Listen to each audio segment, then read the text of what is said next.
नमस्कार मित्रांनो, 2024च्या खरीप हंगामात सततच्या पावसामुळे मोठ्या प्रमाणात पिकाचे नुकसान झाले आहे. अनुदानाच्या निकषामुळे धाराशिव जिल्ह्यातील अनेक शेतकरी मदतीपासून वंचित राहिले.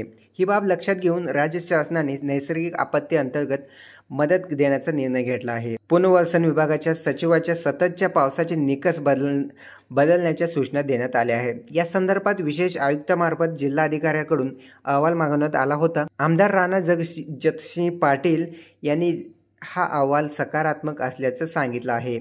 अहवाल सादर झाल्याचे मदतीचा मार्ग मोकळा झाला आहे. धाराशिव जिल्ह्यातील 57 महसूल मंडळापैकी 33 महसूल मंडळांना ऑगस्ट आणि सप्टेंबर महिन्यात अतिवृष्टीचा फटका बसला. या बाधित मंडळातील 1,81,000 शेतकऱ्यांसाठी राज्य सरकारने 221 कोटी रुपयाची नुकसान भरपाई मंजूर केली आहे. याच कालावधीत धाराशिव, भूम, पावडा आणि तुळजापूर येथील 24 महसूल मंडळामध्ये मुसळधार पाऊस झाला.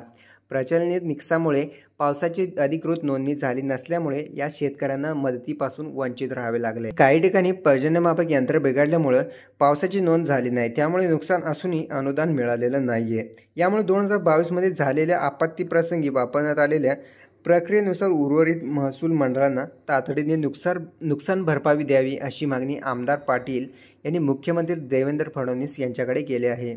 यानंतर महसूल आणि कृषी विभागाच्या अधिकाऱ्यांचे नुकसानीचे सर्वेक्षण केले. प्रचलित निकषानुसार जर दररोज किमान 10 मिलीमीटर पाऊस पडला नसेल तर अशा महसूल मंडळातील शेतकऱ्यांना मदतीपासून वगळण्यात आले आहे. या परिस्थितीचा आढावा घेत मुख्यमंत्री फडणवीस यांनी संबंधित महसूल मंडळासाठी अहवाल सादर करण्याचे आदेश दिले आहे. नुकसान भरपाईत सरकार सकारात्मक असल्यामुळे वंचित शेतकऱ्यांना लवकर मदत मिळण्याची शक्यता आहे.